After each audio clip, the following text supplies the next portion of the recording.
이번 시간에는 결과적으로 큰 틀에서 라이론을 조금 이렇게 했는데, 그 이유는 앞으로 이렇게 계속 여기서 강좌가 이루어질 때 또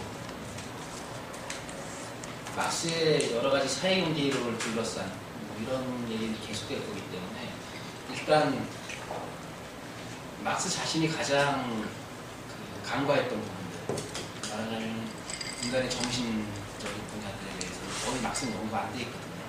그렇기 때문에 막스는 저번 시간에 얘기했듯이 그냥 심리적, 그러면 우리가 친구들한테 너 심리적으로 왜 그러니? 하는 정도의 수준이었거든요. 그리고 우리나라나 세계 전 세계적으로도 비슷할 거예요. 막스주의자들의 가장 커다란 문제점 중에 하나가 인간의 동물적 존재를 부정하는 거예요. 인간은 동물인데, 철저히 이성적. 그러니까 인간은 동물인데 그 동물적인 어떤 많은 동물로서 가지고 있는 인간의 본성을 많이 부정하기 때문에, 그런 부분에 대해서 우리가 좀 나중에 그런 부분을 할 때 심오하게 좀 이해하기 위해서, 그리고 그때는 이런 얘기들이 많이 안 되거든요. 많이 안 되니까 먼저 좀 짚고 넘어가려고 제가 이런 얘기를 시작하는 거고. 그래서 일단 정신분석학과는 뭐 다 알듯이 지금은 프로이트를 생각하게 되고요. 이 사람은 19세기 중반에 태어나갖고, 그러니까 20세기 중반 좀 되기 전에, 말하자면 히틀러가 권력을 잡을 때쯤 죽어요. 근데 동시에 1939년은 또 재밌는 일인 게, 라이가 히틀러하고 스탈린에 쫓겨갖고 미국으로 망명하는 거예요. 그래서 재밌는 시기인데, 뭐 아시다시피 이제 전쟁이 막 시작되는 그런 분위기. 아무튼 일단 그 프로이트는 거기 일본에서 써놨듯이 자기가 이제 속류 유물론 같은 것들, 이런 것을 그리고 일반적인 유물론들, 어떤 물질적인 세계를 통해 가지고 어떤 사회를 분석하려는, 아니면 인간의 정신을 분석하려는 그런 어떤 것을 부정하고, 그러니까 상당히 객관적인 방법론이 아니라 그냥 주관적인 거. 그래서 프로이트의 정신 분석학은 대부분 개인에 따라 다르게 나타나요. 개인에 따라. 그러니까 이 사람한테는 어떤 사회 전반에 유사한 심리를 가진 인간이 존재하지 않는 거죠. 굉장히 주관적이죠. 우리가 주관이라 그러면 여러분들 잘 알긴 서브젝트거든요. 서브젝트는 원래 의미로는 내 밑에 있다는 얘기예요. 서브 아시죠? 서브 내 밑에 있다는 거고, 오브젝트는 내 앞에 놓여 있다는 거예요. 근데 이제 철학에서 이게 굉장히 중요한데, 옛날에 고대 철학은 서브젝트와 오브젝트의 분간이 없었거든요. 나중에 분류하기 시작하면서 내 주체가 앞에 있는 대상을 어떻게 인식하느냐는 인식론이 굉장히 중요하게 됩니다.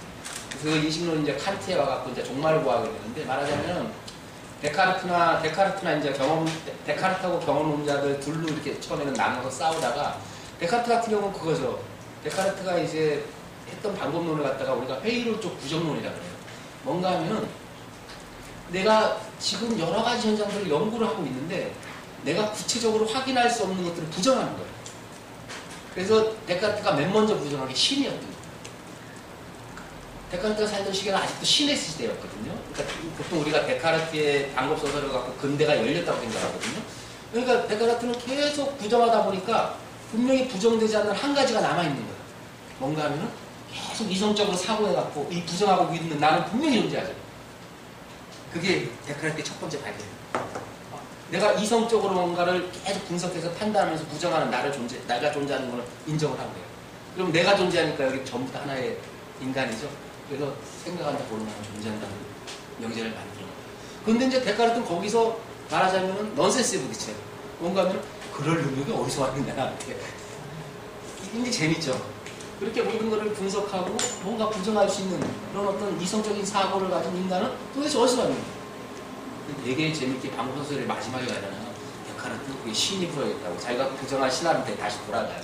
굉장히 역설적인데, 아무튼 데카르트를 통해 갖고 우리가 보통 철학에서 가장 중요한 거대 이론이라는 게 생긴 거예요. 말하자면은 내가 지금 벌어지고 있는 하나의 현상을 갖다가 논리적으로 생각을 해서 태제를 만들어요. 그 태제를 가지고 과거, 미래를 갖다가 분석해내는 거예요. 그걸 갖다가 우리가 보통 합리주의라고 하죠. 합리주의. 내가 가진 이성을 가지고 과거, 미래를 갖다 해서 미래가 어떤 식으로 컨스트럭트 되는지, 우리가 구성주의라고 그러는데, 미래가 구성돼가지고 그걸 미리 예견할 수 있는데, 이런 사람. 그래서 이런 걸 우리가 거대 이론이라고 그러는데, 이제 영국의 이제 흉이라든지 베이컨 같은 경험론자들은 인간은 자기가 경험한 거 이기는 경험 의식하지 못한다고 얘기해요. 그 두 개를 합쳐갖고 인식론을 완성시킨 게 우리가 보통 칸트라 그러거든요. 간단하게 얘기하면 이런 거죠. 헬렌 켈러 아시죠? 헬렌 켈러가 농인봉사니까 이게 연필이다. 그렇게 배웠어요. 그때는 경험적으로 배운 것만 알죠? 근데 어느 순간 되면 어때요, 헬렌 켈러가? 여러 개에서 들은 게 있죠. 그래서 이걸 만지면 이제 그 전에 직접적으로 경험적으로 배우지도 않았는데, 아, 이게 커버링이 알게 되는 거죠. 말하자면 칸트가 얘기하는 그게 인식론이에요. 그러니까 어느 정도 경험이 쌓이면 그 경험을 통해 갖고 사람들이 합리적인 사고하는 틀이 생긴다는 거죠. 그 틀을 가지고 또 딴 거를 이해하고 분석할 수 있다는 거죠. 보통 우리가 이제 간단하게 얘기하고 구조적이 복잡하지만 간단하게 얘기하는 게 이제 칸트의 인식론이거든요. 아무튼 그 서브젝트와 오브젝트는 그런 어떤 그거를 가지고 우리가 보통 하나의 인간 주체로서 앞에 있는 대상들을 갖다가 오브젝트는 물 그대로거든요. 근데 어린애들은 어때요? 이거 주면 한 살짜리한테 다 입으로 들어가서 먹는 건데 아니면 던지고 이러죠. 성장하면 어때요? 한 4-5살 때 이제 연필하면 이제 알게 되죠. 그림도 쓰는 거죠. 그러니까 이게 이제 인식의 차원이라든지 수준이라는 게 계속 변동한다는 거예요. 너무. 그래서 두 번째 정신작용은 물질적 과정과 병행하여 존재하는 독립적인 것으로 생각합니다. 그러니까 말하자면 물질하고 정신하고 서로 상호작용하는 게 아니잖아요. 서로 병행하는 거예요. 같이 가는 거예요. 서로 물질이 정신한테 영향을 주고 정신이 물질한테 영향을 주는 게 아니에요. 그러니까 물질하고 정신을 따로 놓는 거예요. 그래서 그에 따르면 의식의 실층이 알 수 없는 특수한 그리고 영구적인 힘이 정신과정을 지배한다고. 알 수 없는 힘인 거예요. 그래서 계속 나오겠지만 그게 독일어로 이 사람이 이제 이렇게 쓰는 거예요. 말하자면 그게 있는데 그것이 뭐라는 걸 자기가 계속 써야 되죠. 네? 그래서 그거를 갖다가 독일어로 S라 그래요. S가 뭔가 하면 영어로 이트예요. 이트.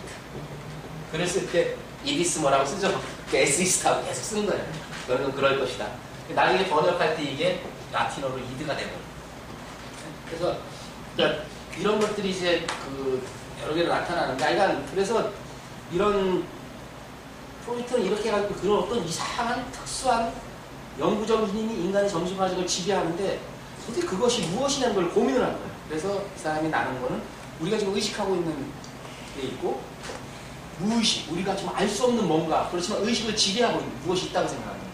그러니까 처음에 초기에는 의식하고 있는 나, 그리고 어디선가 모르게 나의 의식에 커다란 영향을 시키고 있는 무의식의 세계, 그리고 그 중간에 전의식의 단계가 있다. 처음 초기에.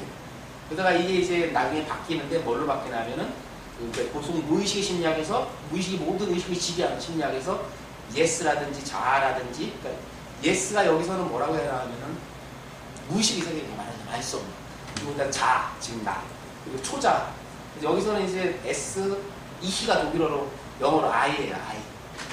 그래서 그 사람은 계속 다스 이히, 다스가 뭔가 하면 더, 그래갖고 이제 그런 정관사를 붙여갖고 계속 이제 규정을 하거든요. 그래서 이 사람이 유명한 분석학적, 정신분석학적으로 이렇게 표현한 게 다스 S 운드 다스 이히라 그래갖고 그 S와 그리고 S와 나라는 어떤 자아라는 그런 책을 통해 가지고 처음 이 용어를 만들어요. 그래서 이제 그 다음에 초자는 유버이히, 오버, 내 위에 있는 이런 식으로 이제 이해를 합니다. 그래서 프로이트의 분석은 자기 보존의 자아 충동과 성 충동으로 구성되었습니다. 여러분들 저번 시간에 잠깐 얘기했듯이 사람은 일단 동물이기 때문에 여기 뭐 아직 조카들 본 분도 있고 뭐 애기 키우신 분도 있고 다 있지만 애들은 처음에 생존 본능을 갖고 있죠. 생존. 자기 보호해야 돼. 그래서 울고 계속 애들 저단적으로 계속 울어대죠. 줄 때까지 울어대죠. 옆에 개도 똑같죠. 옆집에 개 밥 안 주고 주인이 나가면은 정말 이상한 괴기한 소리를 내면서 계속 짖어버리죠. 거기다가 이제 성적인 충동. 그러니까 프로이트 같은 경우는 모든 인간은 태어나면서부터 성욕을 갖고 난다고 합니다. 그래서 갓난아기들이 저번에도 얘기했듯이 손가락 받는 거 있죠. 보통 프로이트 구강기라. 입을 통해 갖고 성욕을 충족시킵니다. 그래서 애들을 갖다 키울 때 손가락 못 빨게 하면은 원만한 성격이 안 된다고 하는 사람인데, 딸기 하대에 이제 좀 깨끗하게 씻어주든지, 애들이 놀이기 젖꼭지 딱 넣어주면 갑자기 조용해지는 것, 뭔가 만족을 느끼는. 다음에 그 다음, 그 후기로 가면 이 둘을 포괄해서 삶의 충동이라고 불러요. 그래서 에로스라고 우리가 표현합니다. 삶의 충동. 그리고 이에 대해서 대칭되는 거예요. 죽음의 충동. 티다독스라고 하는데 이런 것들을 얘기하는 거예요. 그러니까 이게 굉장히 역사적으로나 영구적으로 보면 되게 재밌는 게 있어요. 동물하고 인간이 있을 때 인간이나 동물이나 생존 본능을 똑같이 가지고 있죠. 똑같이 가지고 있는데 정말 틀린 게 하나가 있어요. 삶과 죽음에서. 뭔가 하면은 인간만이 언젠가는 죽는다는 걸 알아요. 동물은 언제 자기가 죽는다는 걸 몰라요. 인간만이 죽는다는 거. 이건 실질적으로 실험을 통해서 많이 확인이 되는데 고릴라 있죠. 가장 인간의 인류에 가까운 고릴라들을 실험해 보면은 이제 그런 그 인류학자들이 실험한 걸 보면 이래요. 내용이. 고릴라들이 막 놀다가 한 마리가 죽었어요. 그러면은 우리는 사람이 죽었다 그러면 더 이상 덮어놓고 이제 죽었다고 인정을 하죠. 고릴라들은 어떻게 하냐면 죽었다는 걸 모르는 거 인정을 못해요. 막 놀다가 와서 한번 자극을 해요. 왜 안 좋아하느냐. 그래서 어느 순간이 되면 포기를 해요. 그러니까 가장 인간에게 가까운 유전자를 가진 그 고릴라도 실질적으로 삶과 죽음을 구분을 못한다는 거거든요. 자기가 죽는다는 걸 모르는 거예요. 그러니까 이게 중요한 건 뭔가 하면은 인간이 죽는다는 걸 알기 때문에 엄청난 일이 벌어지는 거예요, 진짜. 생각해보세요. 둘 중에 하나겠죠? 진시황처럼 안 죽고 싶다. 또 하나는 죽은 사후의 세계를 만들어내고 싶다. 이 두 개가 우리 인간의 문화에 엄청난 영향을 주고 있죠, 지금. 그래서 옛날에 순장을 한다든지 큰 집을 만들어갖고 쓰고 있던 장신구, 토기, 그리고 동쪽까지 다 집어넣었잖아요. 신하들까지. 순장이죠. 우리나라 진시황제 같은 경우는 아마 10년 전에 발견됐지만 엄청난 그 군마들 있죠. 같이 여기저기 자기 무덤을 중심으로 막 묻어놨잖아요. 이게 엄청난 그 사후의 세계를 갖다가 그리고 가장 거기서 우리가 제대로 만드는 문화 중 하나가 종교 문화. 어떤 내세를 갖다가 사람들한테 얘기하고 내세를 얘기하면서 죽기 싫고 죽는다 그러면 또 새로운 삶에 대해서 뭔가 이렇게 추구하는 그런 인간의 어떤 역사에서 이 삶의 충동하고 죽음에 대한 어떤 그런 거를 죽지 않으려는 충동들 이런 것들에 대해서는 굉장히 연구가 많이 돼야 되는데 실질적으로 이 부분은 그러니까 우리가 이제 심리학자들이 이걸 연구할 때 옆으로 얘기하면 이런 것들 해요. 죽는다는 건 썩는 거죠. 썩으니까 우리가 화장실 가는 게 뭐예요? 몸에 있는데 썩은 걸 내버리는 거거든요. 그래서 화장실 갔을 때 사람들이 많은 경우 죽음을 연상한다고 생각을 해요. 그래서 자꾸 생각을 안 하고 회피해요. 내가 지금 응가하고 있다는 걸 갖다가 자꾸 회피하는 거예요. 딴 생각을 한다든지, 뭐를 본다든지, 아니면 뭐 신문을 본다든지, 이런 식으로 해가지고, 그 썩는 거를 갖다가 이제 부정하려고 노력을 하는 거죠. 그런 실험을 하고 그러거든요. 그러니까 실질적으로 우리는 일상적으로 그렇잖아요. 아무도 버스가 막 달려오는데 웬만한 정신 상태를 갖고는 거기에 달려있지가 않죠. 그러니까 죽음을 갖다가 피하려는 충동이 계속 있는 건데 자살합니다. 정말 실질적으로 그 정신세계는 상당한 오랜 기간 동안 어떤 억압에 의해서 어떤 뭐라 그러죠? 이게 뭐 이렇게 너무 심한 노이로제 비슷한 게 오기 때문에 저항 능력이 사라져요. 저항 능력이 사라집니다.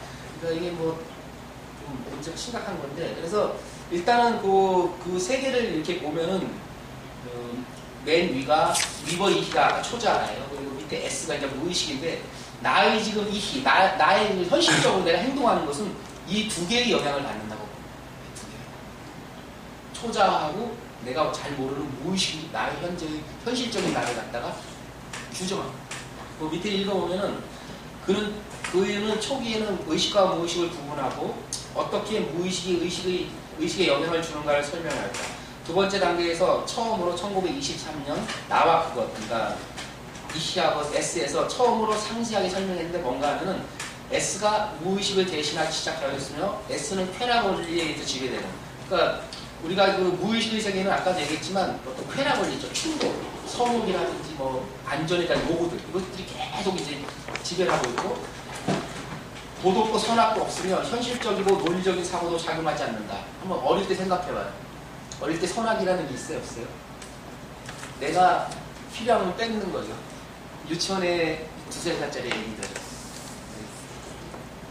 이게 뭐 내가 잘못하고 잘하는 개념이 없죠. 일단 내가 갖고 싶으면 뺏어야죠. 어떤 데 힘을 이용합니다. 그래서 이게 이제 애기 키울 때 굉장히 중요한 것 중에 하나가 이거예요. 두 명이 권력을 다투고 있어요. 근데 하나는 6살이고 하나는 2살짜리 있어요. 근데 6살짜리가 막 컴퓨터를 하고 있어. 2살짜리가 걸어와요. 하고 싶어. 그러면은 엄마가 이렇게 안 보고 딴짓하는 것 같으면 한 4살 되는 애가 자기 2살짜리 동생이 자기 배를 피고 반드시 착버려요. 이렇게 모르게. 그럼 애가 울어요. 그러면 엄마가 어떻게 해요? 개입하죠. 권력이 개입하는 거예요. 외부 권력이 개입하는 거예요. 외부 권력이 개입해갖고 작은 애를 왜 형을 욕하게 되고 형을 혼내주는 거예요. 왜 작은 애를 갖다가 동생을 모델로 놓는다. 그랬을 때 그 어린이가 선악이라든지 이런 구분하면은 충분히 알아들어요. 그렇지만 아직 구분을 못하는 거 아니면 어떻게 되겠어요, 앞으로? 어떻게 될까요? 엄마 없을 때 동생은 죽는 거예요. 그렇기 때문에 절대 개입하면 안 돼요. 개입하면 안 돼요. 맞게 놔둬요. 2번 맞으면 어떻게 해요? 애들은 다시. 그러니까 커피 마실 때 애기가 와서 자꾸 먹고 싶어요. 그럼 자꾸 이거 안 돼 이러죠. 손에 한번 갖다 대면 다시는 안 와요. 똑같은 원리예요. 그러니까 얘가 스스로 그 권력관계를 갖다가 이거는 선과 도덕적인 게 이런 게 아니라 내가 아프구나 나 잘못 죽겠구나 절대 안 돼요. 애들 세계는 그게 지배하는 것이죠. 그게 이제 성장하면서 이제 좀 바뀌는 건데 그렇기 때문에 그런 애들이 서로 싸웠을 때 말려가지고 거기서 직접 끝내면 안 돼요. 가장 좋은 방법은 서로 따로 데리고 들어가서 그 형한테 동생한테 옛날에 잘해준 칭찬을 하고 동생한테 옛날에 형한테 잘해준 칭찬을 하면 둘이 바로 내고는 사이로 들어가요.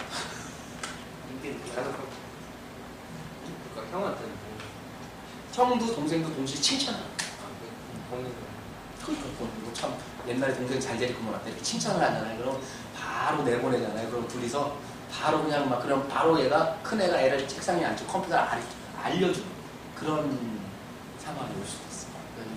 그러니까 프로이트 같은 경우 이런 무의식 상태에서는 그런 도덕, 선악 이런 개념이 없어요. 충동이지. 현실적이고 논리적인 사고도 없어요. 생각하고 이런 거 개념이 없어요. 이거는 그러니까 초년기 정기는 거의 이러한 이드로 구성되어 S 구성되어 있고 뒤에 이 이드의 일부가 외계와 접촉 변화형 자아가 형성된 거예요. 그러니까 말하자면 이거 좀 더 얘기하면 일단 초자한 다음에 얘기하는 게 더. 그래서 이드는 충동, 배고픔과 성욕 등 욕망과 정열, 시기, 증오, 신뢰와 사랑 등으로 구성됩니다. 사랑, 증오 이런 어떤 이성적인 논리적으로 판단하는 게 아니에요.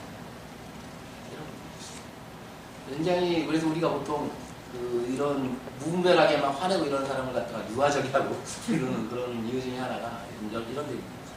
그러니까 우리도 운동권에 이런 사람들 많죠. 이성적으로 판단하지 못하고 그냥 증오라든지 아직 그러니까 사람에 대한 객관적인 판단이 아니라 뭐 저쪽 편에서 어떻게 했으니까 나쁜 거, 이쪽 편에서 어떻게 했으니까 우리 편 상당히 비관적. 굉장히 많죠. 이러한 것들이 의도되지 않는 무의식적 행동을 인도한다.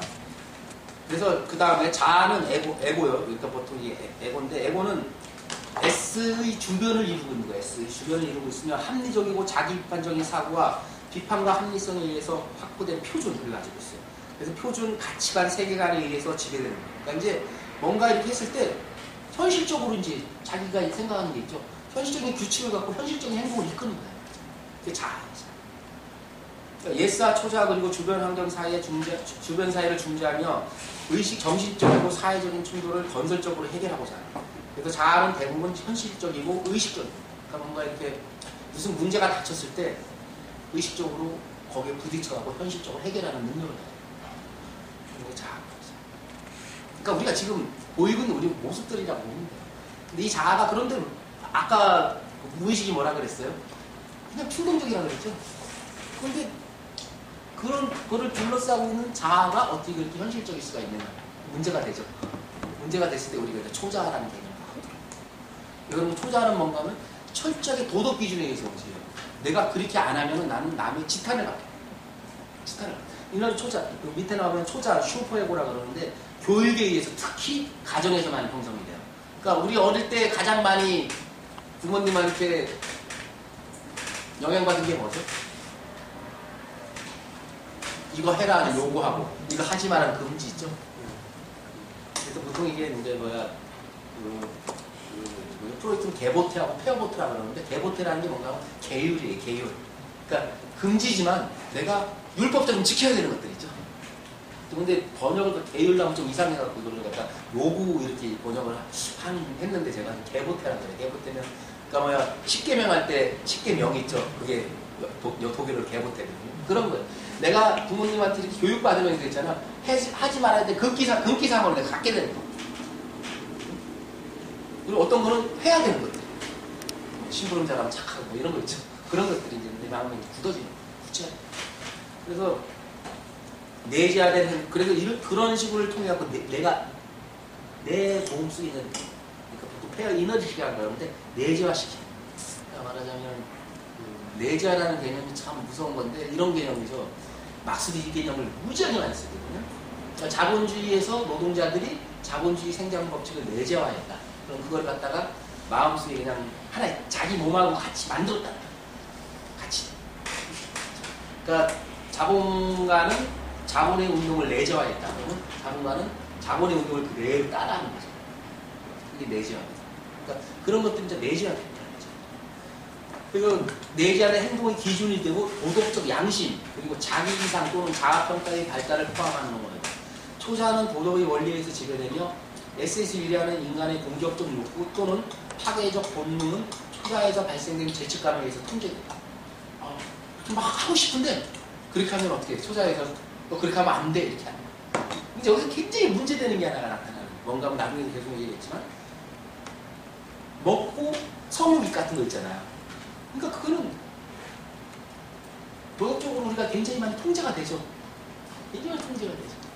이게 이제 나중에 가면 큰 문제가 생겨요. 계속적으로 억압되면서 도대체 이게 어떤 인간의 이시, 그러니까 자아를 만들어내요. 기본적인 욕구가 올라오는데 그게 도덕적인 어떤 거에서 쫙 억눌리는 거죠. 그랬을 때 그거를 갖다 중재하는 현실에서 어떻게 나타날 것이냐. 이게 이제 굉장히 중요한 문제죠.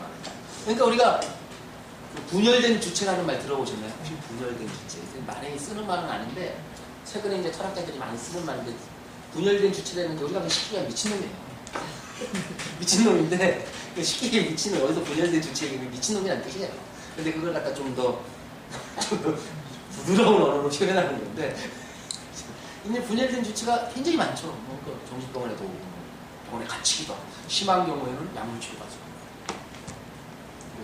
여러 가지 이제 일이 벌어지는데 이 분열된 주체에서 많은 부분은 시키자면은 우리가 도저히 상상할 수 없는 엊그저께 19살짜리가 11살짜리 소녀를 죽이고 말하자면 우리말로 포로를 뜬 거잖아요. 토막, 뼈에 이렇게 긁어낸 거거든요, 살을.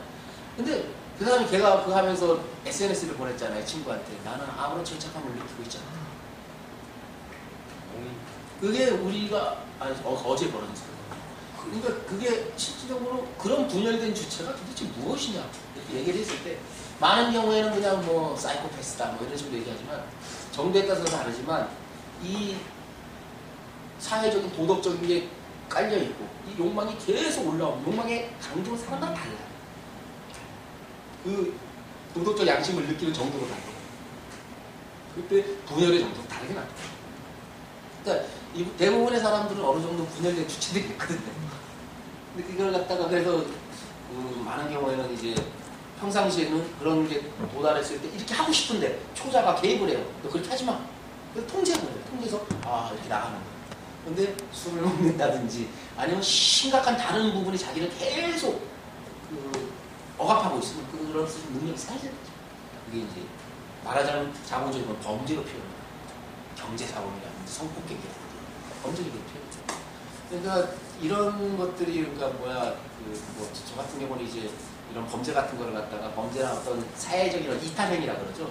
이탈행위를 갖다가 저는 어떤 개인적인 데서 온다고 보지 않아요. 대부분 구조적인 문제가 크거든요.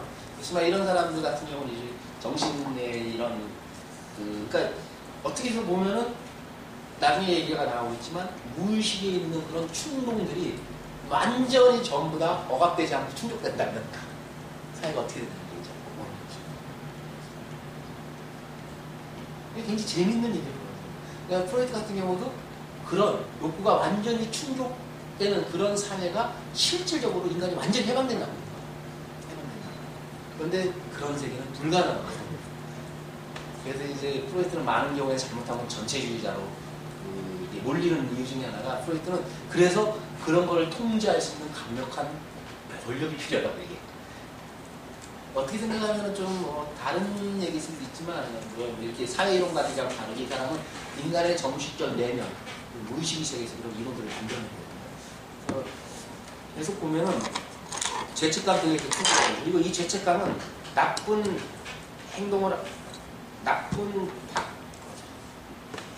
행동을 함으로 인해서 생기게 될 애정의 상실이나 벌에 대한 두려움에 기인되는 것으로 간주한다.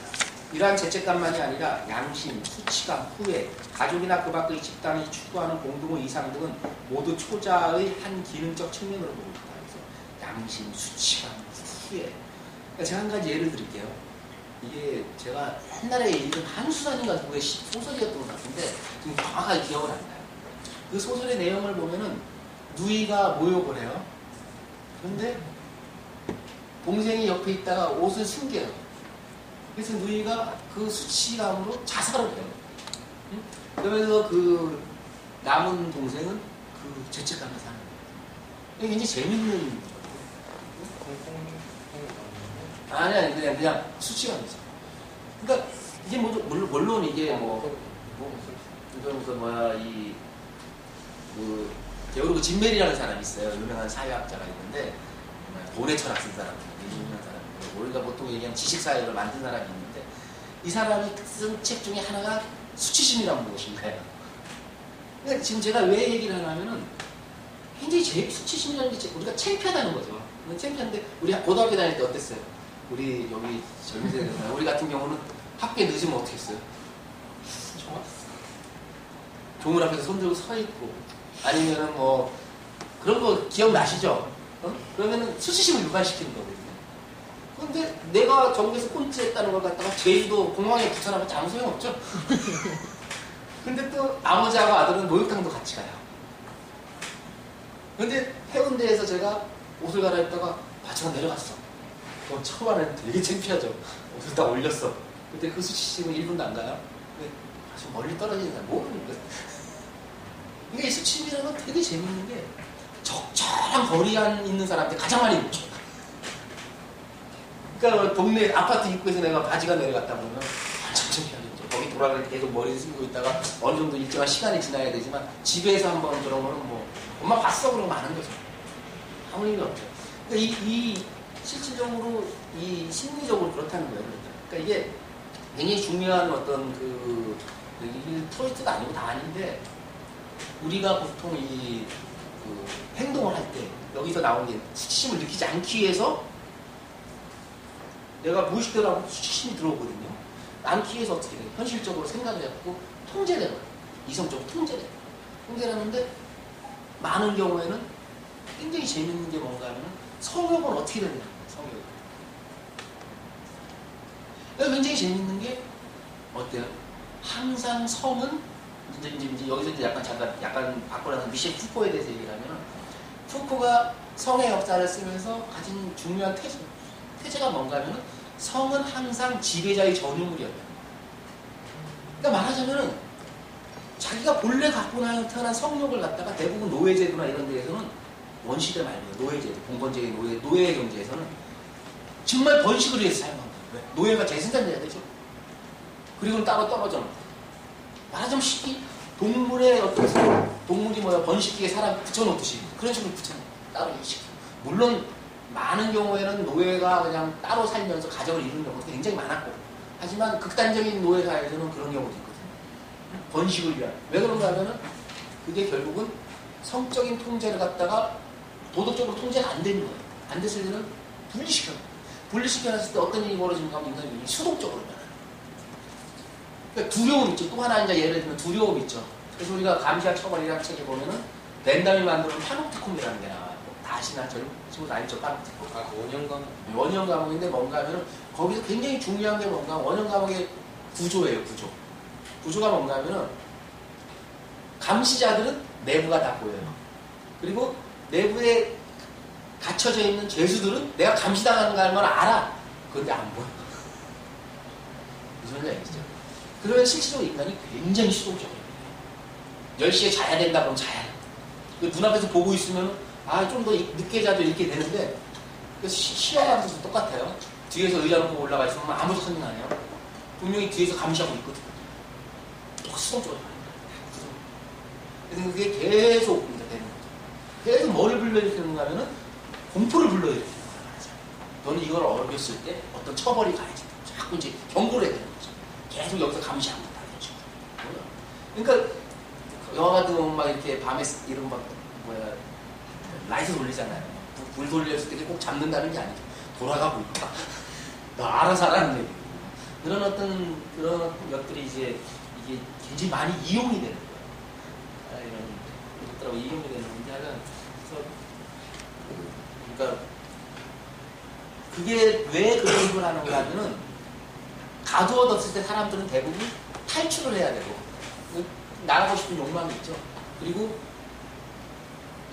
뭐요? 지금 이제 많은 부분들이 먹는 건 되지만 다른 요건 통제가 안 되죠.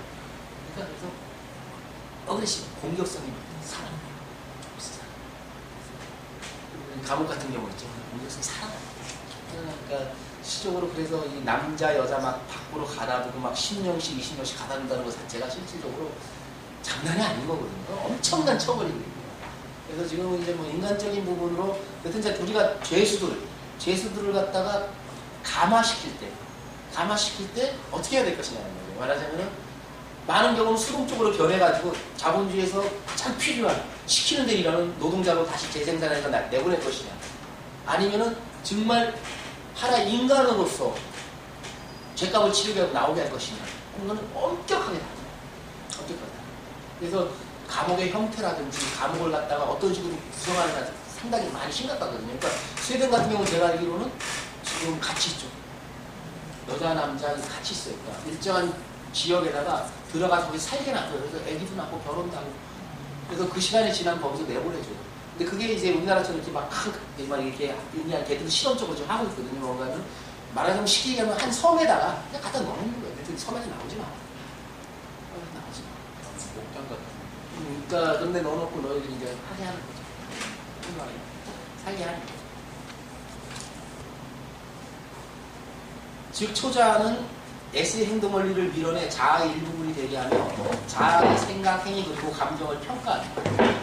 프로이트에 따르면 이 초자는 약 5세경 오이디푸스 콤플렉스의 해결 과정에서 발생한다. 물론 이제 프로이트 굉장히 남성적인데 오이디푸스 콤플렉스는 아시죠? 정확하게 얘기하면 이제 정확하게 얘기하면 이거예요. 테벳이라는 도시에 왕이 있었는데 왕이 아기를 낳아요. 그 남자아이를 낳는데 예언가가 이 남자가 아버지를 죽이고 엄마를 취할 거라고 예언을 해요. 그러니까 그래서 죽이라고 그러는 거예요. 근데 아버지는 자식을 죽일 수가 없죠. 추방을 해요. 추방을 하는데 이 아들이 딴 나라에 가가지고 그 나라의 왕이 되는 거예요. 왕이 돼갖고 자기 아버지 나라 모르니까 자기는 그게 아버지였는지 아버지의 나라를 침입을 하는 거예요. 근데 옛날은 아니죠. 전쟁에서 승리하면은 왕을 죽이고 왕비를 취하는 거예요. 그래서 자기 아버지를 죽이고 자기 엄마를 취하게 돼요.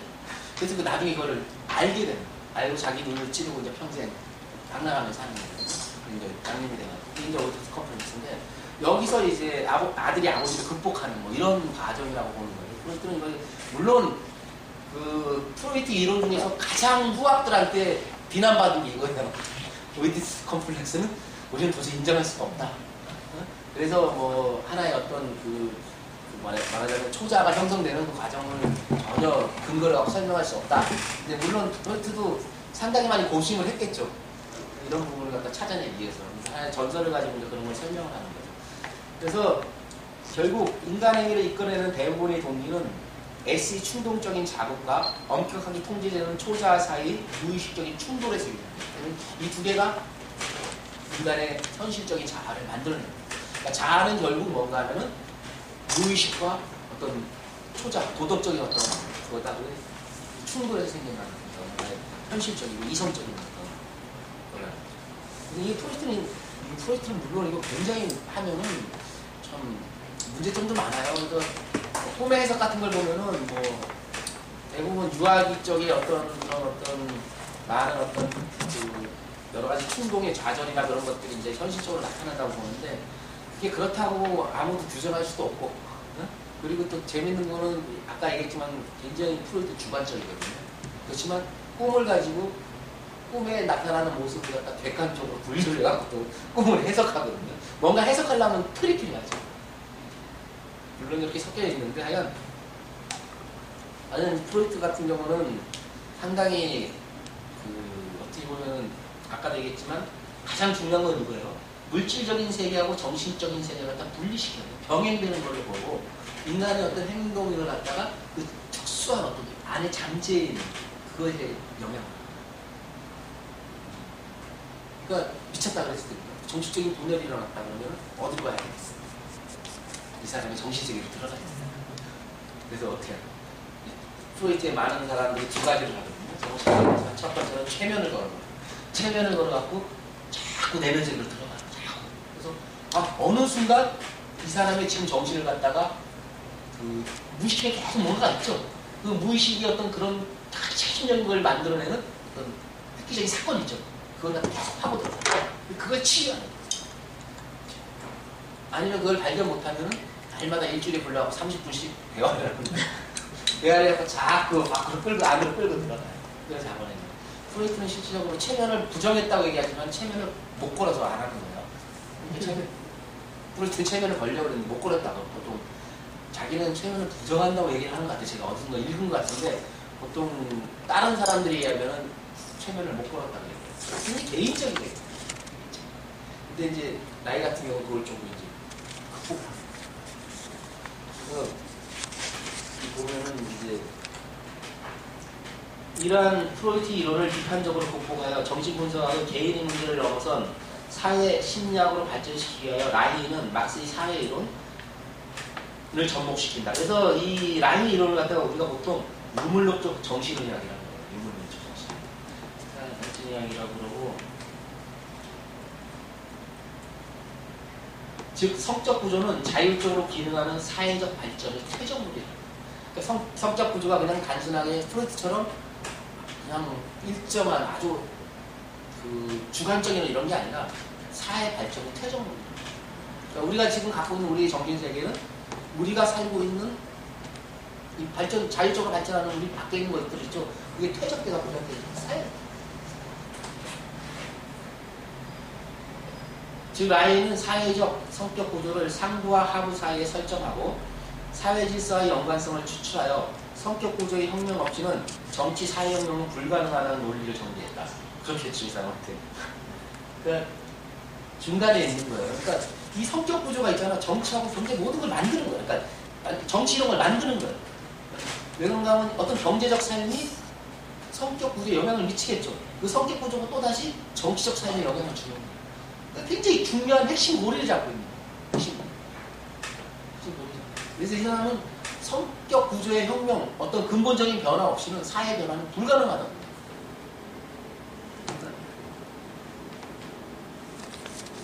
이게 이해되셨어요? 이게 굉장히 중요한 부분입니다. 아이한테 굉장히 중요해요. 사회 불가능하다는 논리를 정리했다. 즉 성문화의 중요성을 역설하면서 성문화예요. 성문화. 성문화 뭐 책으로 만드는 게 아니라 성문화 있죠. 그래서 성문화가 잘하는데 중요한 거예요. 왜?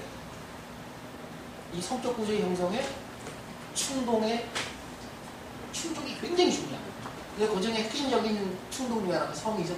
그러니까 먹고 자는 것도 중요하지만 일단 자기 보존에 대한 것도 중요하지만 번식이라든지 그런 데서 오는 어떤 쾌락에서 오는 성적인 충동이 있죠. 이거에 대한 생각이 굉장히 중요해요. 그리고 밑에 보면 더 이제 확실하게 나타나는데 중요성을 역설하면서 성적 억압이 가져오는 인간의 성격 구조를 자본주의 사회와 접목시켜서 설명하기 시작합니다. 그러니까 이 사람이 막 얘기하는 게 뭐죠? 자본주의가 생기면서 이거는 뭐 이 사람 얘기도 뭐 로자 룩셈부르크도 그렇고 모건도 그렇고 뭐 막스앵겔스도 잠깐 얘기하는 거지만 자본주의가 생기면서 성이라는 게 어떻게 돼버려요? 제도화되는 거예요. 법적으로 너희들 둘이 오늘부터 잠자리 같이 해라. 허락이 되는 거예요. 그래서 보통 이걸 갖다 우리가 강제적인 혼인이라고 하는데 찌방세라고 보통 표현하는데 강제된 혼인입니다. 그래서 어떻게 왜 강제된 혼인이겠어요?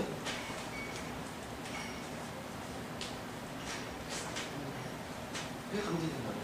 우리가 분명히 자발적으로 결혼을 하죠. 근데 왜 강제혼이라고 그랬어요? 일단 결혼을 하면은 그 외부의 거는 전부 다 비도덕돼 있어. 강제. 법적으로 정한 파트너하고만 잠자리하지. 나머지는 처벌도 안 나고. 우리나라는 감옥에도 집어넣잖아요.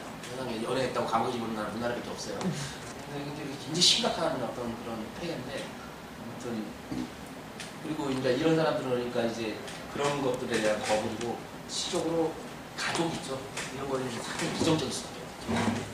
굉장히 부정적일 수밖에 없고. 그래서 가족의 형태, 가족 자체, 지금 우리가 갖고 있는 그런 형태에 대한 가족에 대한 부정이지, 그러니까 가족 자체가 우리가 지금 생각하는 건 이렇죠. 많은 경우에 가족이 해체됐다 그러면 지금 우리가 생각하는 가족은 어떤 거죠? 혈연으로 연결되어 있는 거죠. 엄마, 아버지, 자식들. 그렇지만 가족의 형태가 바뀐다 그러면 혈연이 다른 여러 가지 사람들이 살 수 있는 거죠. 결혼해가지고 다시 또 합쳤을 때 둘이 피가 섞이지 않는 애들이 같이 살 수가 있죠. 어차피 부부는 피가 섞일 수가 없고 서로 헌혈도 못 해주는데 피가 섞일 수가 없고. 근데 실질적으로 이제 그런 부분들은 가족에 대한 문제들 뭐 이런 것들이 이제 고민이 되는 거죠. 그래서 이런 사람들은 성에 방해서 이제 또 저번에 되겠지. 성이라는 게 실제로 해방되는 게 그냥 그러니까 이런 어떤 여러 가지 치료법도 막 그러니까 나이가 있던 재밌는 치료법 중에 하나가 저번 시간에 잠깐 얘기했지만 이런 거예요. 이 사람이 이제 오르곤이라는 에너지를 만드는데 암 환자나 이런 사람들은 오르곤 에너지가 없어요. 우리가 보통 사람들 오르곤 에너지를 갖고 있어요. 뭔가 그건 대부분 성 에너지에서 나오는 게 우리가 성욕구가 있다고 다 충족을 못 시키죠. 못 시키죠. 근데 그게 이제 굴러다닌다 보는 거야. 그래서 그거를 모으는 기계를 만들어. 그 사람이 미국으로 가가지고 만들었던 연구소가 이제 오르곤 연구소인데 오르곤이 자기가 있던 산장 이름이에요. 그게 특별한 사람들 전부 다 오르곤이 무슨 뜻이에요? 무슨 뜻이에요? 근데 산장 이름이에요. 산장 이름인데 그걸 갖다 붙인 거예요. 그래서 그걸 오르곤 연구소라 그러고 그걸 갖다가 오르곤 에너지라고 그랬거든요. 그러니까 이 사람이 했던 게 뭔가면 그걸 만드는 기계를 만들어갖고 비도 내린다가 못 날리지만 가장 중요한 건 이 사람은 그거를 갖다가 환자들을 치료하려고 노력해요. 그래서 그 오르곤 에너지를 모아놓은 통 위에 앉게 해요. 그래갖고 미국 식양청에서 막 뭐하냐 싸우다가 그 감옥에 들어가서 2년형 보고 감옥에 들어가서 심장마비로 죽거든요. 그러니까 이 사람은 괴짠 것 같으면서도 아직 확인된 게 없죠. 그렇지만 이론 마지막에는 이제 그 임상 실험으로 가요. 임상 실험으로 가고 이제 치료로 가는데 그 전에 이 사람이 만들어 놓은 이론들은 굉장히 중요해요. 굉장히 중요하고 결국은 미국 가서 뭐 어떻게 하겠어요. 뭐 유럽에 있다 미국 갔는데 결국은 이제 그런 식으로 또 개인에 대한 치료라든지 이런 걸 많이 보이거든요. 거기서 이제 많이 나타나는 건데 이게 다 그런 식으로 연결되어 있다. 그래서 이 성이라는 이 사람이 굉장히 중요한 거예요. 그래서 결국은 마지막에 보면은 성의 가방에서 인간의 진정한 해방을 위한 뿌리가 있다는 거예요. 그래서 그 책 저서들을 보면은 뭐 성모랄의 침입, 이런 성도덕의 침입 이런 책이 있어요. 어떻게 인류가 오면서 성도덕이라는 성이 도덕적으로 우리가 지금 인식하잖아요. 그전에는 인간한테는 성도덕이라는 게 없었거든요. 어느 순간 갑자기 성도덕이 침입을 해요. 그래서 인간을 갖다가 탁 정리해버려요. 그게 지금도 물론 여기서 이제 그런 거죠. 성이라는 성의 도덕의 기준이 사회마다 다 달라요. 사회마다 다 다르고 지역마다 다 다른 거죠. 뭐 아시죠? 아마존 유역에 있는 사람들은 아직도 1초 다부제도 있어요. 1초 다부제도 있어요. 그러니까 그 원래 그 종족들은 보통 우리가 시족이라고 그러죠. 시족의 형태를 갖고 있는 사람들은 시족에서 조금 해갖고 부족 이 정도 되면 그런 형태들이 많이 있어요. 근데 삶을 갖다가 생존하는 하나의 방식이 다양하게 존재하죠. 그래서 여기서 이제 라인은 아까 앞에서 본 그거 있죠, 그 표 있죠. 이걸 약간 바꾸는 게 아니라 이거를 갖다가 약간이 아니죠. 이제 약간 이렇게 좀 변화시켜가지고 새로운 3층의 성격 구조를 만들어요. 그래서 이 사람의 3층이라는 건 맨 위가 우리가 표면층이에요. 우리가 보면은 우리 전부 다 가면 쓰고 있다고 보는 이 사람은 수줍어하고 예의 바르고 인정이 많고 책임감도 있고 양심적. 그러니까 막 시키자면 이거죠 막. 어디 가면 막 너무너무 창피한 거야. 응? 어떤 여자 앞에 가서 창피하고 어떤 남자 앞에 창피하고 그렇지만 저는 그렇지가 않죠. 이제 예의 바르게 보이는 거예요. 예의 바르게 보이고, 특히 막 이 사람이 나중에 굉장히 비아냥거리면서 가장 많이 인용하는 게 이제 성직자예요. 성직자들이 막 앞에서 이제 굉장히 온화하고 막 보이지만 성직자도 인간이죠. 그런 부분들을 계속 얘기하는 거예요. 그래서 책임감 있고 양심적이에요. 중간층은 여기가 이게 프로이트의 무의식층이에요. 잔혹하고 가학적이며 음란하고 욕심과 이기심이 많고 철두철미하게 충동으로만 볼 수 있어요. 그래서 이거를 갖다 우리가 보통 2차적 욕구, 1차적 욕구는 계속 1차적 욕구는 기본적인 욕구예요. 2차적 욕구는 그게 억압되면서 생기는 욕구거든요. 이게 2차적 욕구. 그걸 통해서 해결하려는 게 2차적 욕구거든요. 그래서 2차적 욕구를 이제 심층은 생물학 핵심이라고 보통 이러는데, 좋은 사회적 조건이 주어진다면 인간은 근본적으로 정직하고 부지런하며 협동적이고 사랑할 수 있는 동물이며, 또 굉장히 중요한 건데 정당한 이유가 있을 때 증오할 수 있는 동물이야. 말하자면 저 사람 정의롭지 못해. 그럼 그 사람한테 증오할 수 있는 성격. 그래서 이 세 층으로는 아니거든요. 그래서 보통 많은 경우에 나이를 갖다가 인터넷에 찾아보시면은 성선설이다 이런 얘기가 나와요. 그거 쓰면 이 사람은 조건부 성선설이에요. 그냥 놔두면 그렇게 되는 게 아니라, 만약 이프에 좋은 조건이 주어진다면, 좋은 조건은 여기서 뭐겠어요? 욕구가 충족이 원활하게 이루어진다. 그러니까 이 사람은 고민이 되는 거예요. 그 표면층 있죠? 수줍하고 예의 바르고 이런 표면층이 이렇게 막 정의로운 심층하고 직접 연결되면 문제가 하나 되는 거예요. 그러니까 결국 뭐예요? 이 사람이 추구하는 건 완벽하게 중간층을 없애갖고 심층하고 표면층이 직접 연결시켜버려요. 그러면 그 중간층을 2차적인 욕구를 만드는 가장 중요한 게 욕망의 억압이니까 그 욕망의 억압을 제거하면 돼요. 굉장히 라디칼한 거예요, 자기 입장으로. 굉장히 라디칼. 그러니까 성적인 것에 집중하는 거예요. 집중할 수 없어요.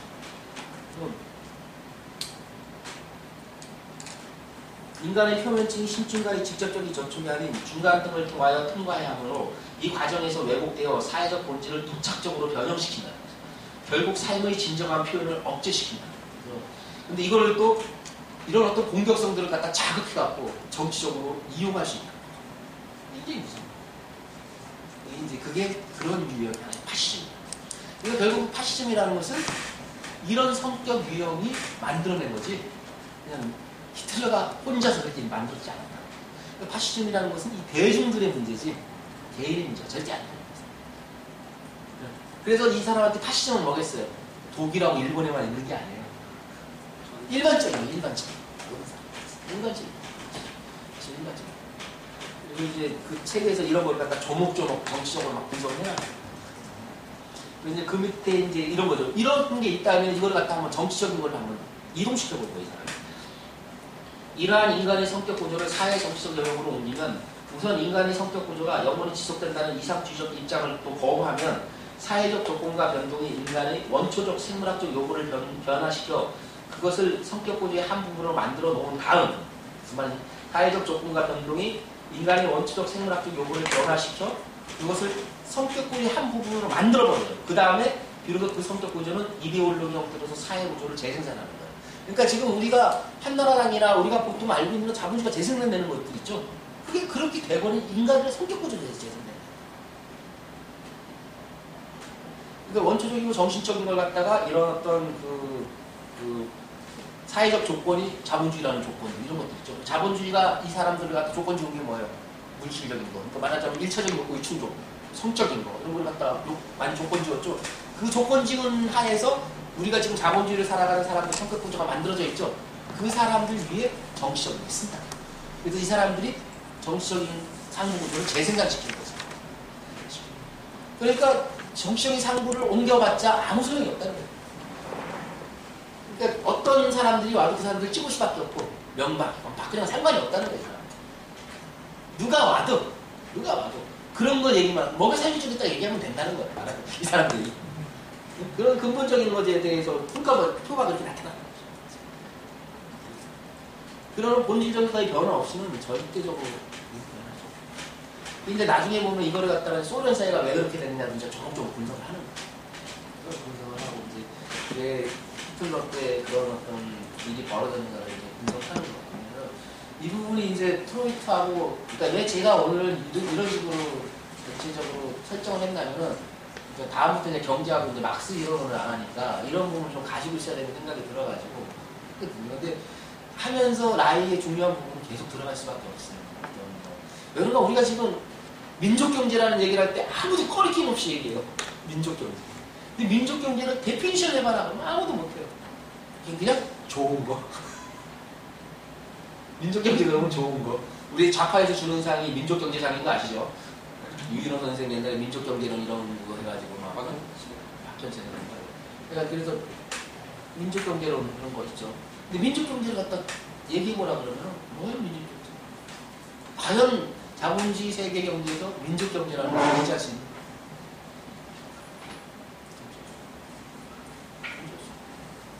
그래서 날마다 우리 보면은 다양하게 싸우고 있죠. 어떻게 싸워요? 애플하고 삼성하고 무슨 소송하면 애플 편 들면은 뭐 넌 뭐냐 그러고 막 욕하고 쌍욕하고 막 싸우고 삼성이 과연 정말 훔치거나 여러 가지 그런 것들 있죠. 인종주의 이게 굉장히 중요한 영향을 미치거든요. 왜? 아까도 얘기했듯이 여기 중요한 게 있어요. 자본주의는 굉장히 세계적이면서도 자본의 지배 논리 중에 굉장히 중요한 것 중에 하나가 대중들의 인종에 기반한 민족주의를 이용하는 거예요. 그래야지 전쟁 날 수 있는 거예요. 그러니까 서로 물건을 샀쓰다가 갑자기 실질적으로 어떻게 생각하세요? 한국의 노동자가 일본의 사람들이 필요해요. 엄청나게 필요해요. 걔들이 원료도 되고 우리가 엄청나게 물건을 팔죠. 그래서 자기 생존에 필수적인 사람들인데 갑자기 원수가 돼요. 그래서 이게 되게 재밌는 게 슈페터라는 사람 아시겠습니까? 슈페터라는 유명한 학자죠. 유명한 학자인데 그 사람 같은 경우는 자본주의에서는 전쟁이 일어날 수가 없다고 봐요. 그런가 하면 저쪽 노동자가 이쪽 노동자의 수요자인데 어떻게 전쟁에서 서로 죽이냐고 얘기를 해요. 그건 굉장히 순수한 사람이죠. 나이만 사람. 하여간 어쨌든 실질적으로 우리가 지금 왜 그런 일이 벌어진다면 자본의 지배 논리 자체가 중간층이라고 보통 얘기하는데 중간층이 보통 부주의들이에요. 중간층에는 실질적으로 민족이라는 게 존재하지 않아요. 얘들한테는. 원래부터. 자본가들이 어떻게 민족이 있어요. 그렇지만 아주 상층하고 바닥은 민족이라는 개념이 쉽게 먹혀 들어가거든요. 왜 그런가 하면 밑에는 어때요? 노동자들, 농민들, 특히 농민들. 한국에 살기 더럽다고 바로 이민 가는 갈 데가 없거든요. 노동자들 들어가죠. 그러니까 전문 지식인들하고 부르주아들은 가장 민족주의적인 정서가 없어요. 원래. 그렇지만 그 사람들이 가장 민족주의를 이용하고 노동자들도 똑같죠. 뭐예요? 내가 소비하고 내가 만드는 물건을 어떻게 소비돼갖고 내 일자리가 돌아가는지에 대한 생각이 거의 없는 거죠. 그런 식으로 조작당하고 그런 성격 구조가 만들어냅니다. 정신구조. 지금 이런 상층을 만들어냅니다. 그러니까 이 고리를 잘라버리지 않으면 그건 계속 지속됩니다. 그래서 이 사람은 자기는 발본적이라고 얘기하는 거예요. 원인의 뿌리를 뽑으려고 그러는 것이 아니라 그러니까 뭐 정치 이렇게 잡아가지고 소용이 없다는 거예요.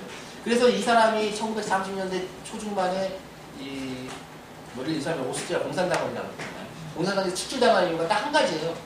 너 왜 젊은 애들한테 가서 성 얘기하느냐.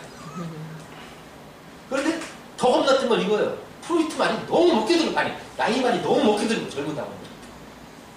가서 막 강연을 하고 연설을 하잖아요. 그럼 날마다 그 막 공산당에서 와서 이거 하가 막 굉장히 권위적이고 막 이러다가 인간의 본질적인 얘기를 하니까 굉장히 많이 먹혀들고. 그래서 스탈린이 뭐 저런 사람이 다 있나. 그래서 이제 라이 같은 경우 양쪽에서 공격을 받는 거죠. 그래서 물론 막스를 연결시켜갖고 바로 그 프로이트가 운영하는 정신분석학에서 축출당하거든요. 공산당에서도 쫓겨나고. 근데 도망을 가요. 노르웨이 쪽으로 도망갔다가 나중에 거기서 이제 미국으로 넘어가는 거거든요. 그러니까 말하자면 그 당시에 정말 뭐라고 얘기하면 굉장히 외로웠겠죠. 뭐 이런 말들이 통하지도 않고, 그러니까 무슨 젊은 애들은 이제 얘기가 되는데 일반적으로 권력을 잡은 여러 층들은 이 사람을 철저하게 배격한 거죠. 어떻게 보면 참 미국 가기 전에는 초반에 젊었을 때는 뭐 엄청나게 열성적인 연구자였다가 프로이트 애제자였어요. 그 다음에 이제 시중 정치 활동을 하면서 상당히 외로웠을 거고, 그 다음에 미국 가서 뉴스쿨 미국 가서 이제 심리학과에서 가르치기 시작하면서 거기서 이제 많은 제자들을 키워나가고 자기 연구를 많이 하거든요. 그 당시만 해도 미국은 굉장히 자유로웠고, 사람 누구죠? 옛날에 프랑크푸르트 학파가 아주 막 통째로 미국으로 도망을 가잖아요. 그때 그 예일 대학 총장이 아마 연구소를 만들어줬거든요. 그 연구소를 보대를 해주거든요. 그래서 연구를 시키고, 그러니까 말하자면은 굉장히 미국 같은 경우 그 당시에는 아직도 유럽의 교수들, 뭐 학문들 이런 거에 대해서 많은 동경이 있었기 때문에 나이가 많은 거기서 이제 연구를 할 수 있었거든요. 지금 여기서 유추되는 중요한 테제 중에 하나가 뭔가 하면요, 성적 충동을 갖다가 억제하는 것은 도덕적인 억제가 됩니다. 도덕적인 억제인데, 도덕적으로 내가 그렇게 하면 안 되겠다. 그래서 되게 성적인 행위를 많은 경우에 숨어들고 아니면 뭐 남 앞이라는 굉장히 도덕적인 사람처럼 보이고 이런 걸로 많이 나지만, 여기서 이제 나이가 지적한 중요한 사실이 뭐예요?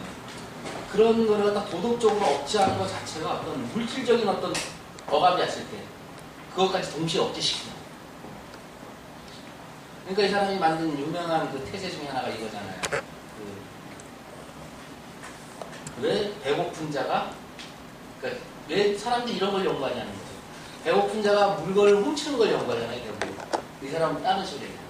왜 배고픈 자가 물건을 안 훔치는지를 우리가 연구해요. 그리고 왜 억압받은 자가 거기에 대해서 저항하는지. 이게 중요하다. 그런 문제를 이렇게 제기했을 때, 그러니까 여기서 계속 얘기하는 게 이데올로기적인 형태로 사회적 구조를 재생산한다는 얘기예요. 이데올로기라는 게 굉장히 무서운 건데, 그러니까 우리가 보통 이데올로기를 어떻게 이해하고 계세요, 전문가들? 이데올로기. 우리가 보통 얘기를 하면 허구, 허상 뭐 이런 게 있는데, 그러면서도 실질적으로 물질적인 힘을 가지고 있죠. 이런 걸 한번 생각해 보세요.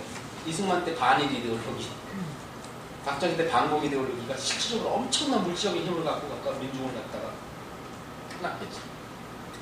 지금도 뭐 상당한 경제적인 것들, 삼성 나가면 한국이 많다. 하나 이기거든요. 그리고 또 굉장히 중요한 것 중에 하나가 삼성이고 이건이거든요. 우리나라 사람들이 민족부라고 부르는 거예요. 왕실이죠. 굉장히, 그러니까 역사 자체가 상당히 우리나라 지금 제가 이제 좀 재밌는 말을 하면, 저번에 잠깐 얘기했지만 고종이라는 사람 있죠. 고종이라는 사람이 참 어떤 임금이었나 한번 상상을 해보면, 그 당시에는 물론 외척 세력 대원의 권력을 다 잡고 있었지만, 고종이 어떤 사람이에요? 왕이 어릴 때 왕이 돼갖고 아버지가 다 정치하다가, 그 다음에는 와이프가 뒤에서 시키는 대로 하다가, 또 잠깐 혼자 하다가 아버지하고 막 와이프하고 싸우는 데서 막 맞추고 돌아다가, 또 특히 뭐 자기가 뭐 결정권은 없었지만 민중들이 저항을 하기 시작해요. 농민 반란이 일어나고, 반란도 아니고 농민들이 전쟁이죠, 말하자면. 농민 뭐 진주에서 일어나고, 아니거든. 그리고 순조 때부터 계속적으로 해갖고 동학 농민 전쟁이 말하자면, 뭐 혁명이라고 했지만 농민 전쟁이라고 또 역사학자들은 결정을 내리더라고요. 하여간 동학 혁명이 일어났을 때 전주성이 함락돼요. 안성 거쳐서 봐서 서울로 올라오죠. 고종이 한 일이 뭐예요? 자기 민중들을 죽이려고 일본하고 청나라한테 군대를 요청하죠. 그리고 학살을 해버려요. 근데 우리나라 사람들은 거기에 대해서 고종이, 그리고 그 뒤에서 정말 민중의 피를 철저하게 빨아먹은 건 외척들이거든요. 민씨들이거든요. 근데 명성황후가 엄청난 막 민족의 상징이 되거든요. 그러니까 그런 거에 대해서 전혀 과학적 인식을 못하는 거예요, 말하자면. 세종대왕 한글을 만들었다. 근데 한글을 만드는 계기가 뭘까요? 세종대왕이 자기가 한글로 교지를 한번 썼어요. 물론 우리나라는 명나라 그렇게 이제 제후국가였기 때문에 세종의 교지고 무슨 세종실록을 쓸 건, 우리가 지금 세종실록이라고 그러지만 그 밑에 명나라 황제의 연호가 쓰여 있었죠. 명나라 황제 누구의 몇 년을 그 역사학자들이 서기 몇 년이라는 걸 갖다가 해석을 해야 되거든요. 실질적으로 보면은 세종도 저는 그렇게 생각해요. 역사를 갖다가 실천하는 민중들의 입장에서 거꾸로 해석을 하잖아요. 그러면 그 당시에 할아버지죠. 할아버지가 이성계잖아요. 이성계가 엄청나게 말하자면 그 당시에 4대부들이 막 고려 말부터는 4대 부대의 세계 아니에요. 그 성리학 이런 거 하는 사람들인데 왕을 죽이고 장군이 왕이 됐다. 이거는 실질적으로 그 도저히 용납할 수 없는 거거든요. 거기다가 자기 아버지 통제 죽였지. 왕씨들 수도 없이 죽였죠. 그러니까 그 당시에 제 생각으로 민심이 흉흉했을 것 같아요. 그런데 그래서 그래서 한글을 만들어갖고 맨 처음 쓴 게 용비어천가죠. 그리고 한글을 그냥 읽는 대로 쓰게 한 거예요. 그건 언어가 아니에요 원래. 의성어로는 언어가 확립이 안 돼요. 우리나라 생각해봐요. 전부 다 한문을 갖다 한글로 써서 읽는 거죠. 한글이나 영어나 그대로 갖고 와갖고 읽는 것 뿐이죠. 우리나라 말로 텔레비전을 갖다가 쓸 수가 없죠. 요감할 수가 없죠. 한글은 의성어이기 때문에 의미어, 모든 언어는 의미어예요. 의미가 있어야지 의미가 합쳐져갖고 역, 전, 여가, 무슨 역, 이게 다 합쳐져야 돼요. 모든 언어는 다 그렇게 구성돼요. 그리고 문화가 합치면서 여러 문화가 들어와가지고 융합되죠. 결합되죠. 짬뽕되는 거예요, 말하자면. 그러니까 우리가 일본 애들이 와가지고 이거 가방이라고 그러죠. 우리 보따리 들고 다니는 일본 애들 와갖고 가방 일본 말인 거 아시죠? 그냥 이게 가방 가면 가방이 되는 거예요. 이거 텔레비전, 컴퓨터 다 그런 거죠. 근데 실질적으로 의성어라는 건 언어로 성립이 안 돼요. 그렇지만 읽고 쓰기에는 굉장히 좋죠. 그냥 발음나는 대로 쓰면 되니까. 만약에 문법만 없다면 한글처럼 좋은 게 없을 거예요. 근데 문법 따지면 한글처럼 어려운 게 없죠. 발음나는 게 지들 학자들이 정한 대로 적어놓으니까. 의성어인데 발음나는 대로 적어야 되는데 문법을 갖다 놓은 거예요. 얼마나 어려워요, 애들이 쓰기가. 우리도 쓰다 보면은 뭐 저도 막 쓰다 보면 빽 소리 나면서 막 지들이 막 띄고 붙이고 자동적으로도 하고 빨간 줄 축축 걸어놓고 막 이러죠. 막스 그러면 빨간 물 쭉 가 있어. 왜? 위에서 마르크스가 뭐죠? 표준어거든요. 근데 마르크스라는 사람은 없어요. 일본 애들이 마르크스라니까 마르크스, 막스인데 빨간 줄 쭉 꺼져요. 제가 무슨 얘기를 하는가 하면 용비어천가의 주제가 뭐죠? 조선공군 정당화해. 그걸 갖다가 민심이 흉흉한 많은 사람들한테 알려야 되는데 한문 써가지고는 불가능하죠. 저는 거기에 굉장히 커다란 목적이 있다. 그렇기 때문에 어문이라고 이제 그 낮은 언어고 그 한자 한문 한자 하나 표현할 것 같다가 그냥 소리 나는 대로 써버리는 거 얼마나 어려웠겠어요. 우리나라가 지금 뭐 세종대왕 덕분에 이제 체세 왕국이 됐죠. 라틴어로 책하려고 그래봐요. 10분도 못해요. 이건 뭐 한문으로 뭐 그냥 막 쓰면 되니까 우리는 나오는 대로 쉽게 채팅할 수 있어요. 채팅할 수 있어요. SNS 만들어야지. 그거 한번 저거 영어로 한번 치려고 해봐요. 지금처럼 많이 올라오지도 않아요. 한문을 막 치려고. 그러니까 제가 역사를 이렇게 분석할 때 이 민족주의라는 게 굉장히 무서운 게 뭔가는 민족이라는 게 뭐하고 일치되냐면 그 교육을 받는 거예요. 당군에서 시작됐다. 당군 신화를 얘기해요. 근데 일본 애들이 우리나라 당군 신화했다 그러면은 굉장히 비웃을 거예요. 이 곰새끼들 아마 이러고 난리다. 근데 합리적으로 생각하면 모든 민족의 뿌리는 시족이거든요. 어디가 조상이 있을까요? 어디가 조상이 있을까요? 고릴라든 고릴라. 우리나라에 와서 어떤 고릴라가 갑자기 사람이 됐는데 혼자는 안 되죠. 그래서 모든 신화에는 여자가 필요합니다. 여자만 유일하게 그 번식을 할 수가 있잖아요. 그러니까 하늘에서 관홍이 내려가고 했는데 여자가 없으니까 곰이 이제 사람으로 변해야 되는 거예요. 그런가 우리 인류 한민족의 시작은 당군이라는 걸 밝혀야 되니까. 그렇다고 당군이 뭐 어디 누구랑 결혼했다는 얘기 있어요? 돌고래가 뭐 여자로 변해갖고 당군이랑 결혼했다는 얘기 없죠. 그러니까 근친상간이라고. 그러니까 모든 민족의 시작은 혈연이면 근친상간이에요. 그래서 시작됩니다. 그래서 이런 것들이 보면은 히틀러가 나이트쟁이라든지 아니면 그 당시에 뮬러라는 이런 사람들이 인종학적으로 계속 연구에 들어가거든요. 그러면서 실질적으로 독일 고유의 인종이 어떤 인종이었나 이런 것만 연구합니다. 그래서 어떤 신체 구조라든지 갈비뼈의 구조라든지 얼굴 골격이라든지 혈액형이라든지 머리 색깔이라든지 눈 색깔 이런 거 있죠. 이런 걸 막 정해가지고 이게 오리지널 게르만족 특徴. 이 사람들이 중일인종. 일본 애들도 그래요. 그렇지 않아요. 반복하죠. 그러면 인종적으로 일본 쪽이 다른 쪽보다 우월하다. 근데 그게 한국 현실에서도 굉장히 많이 나타난다. 특히 어디서? 공장에서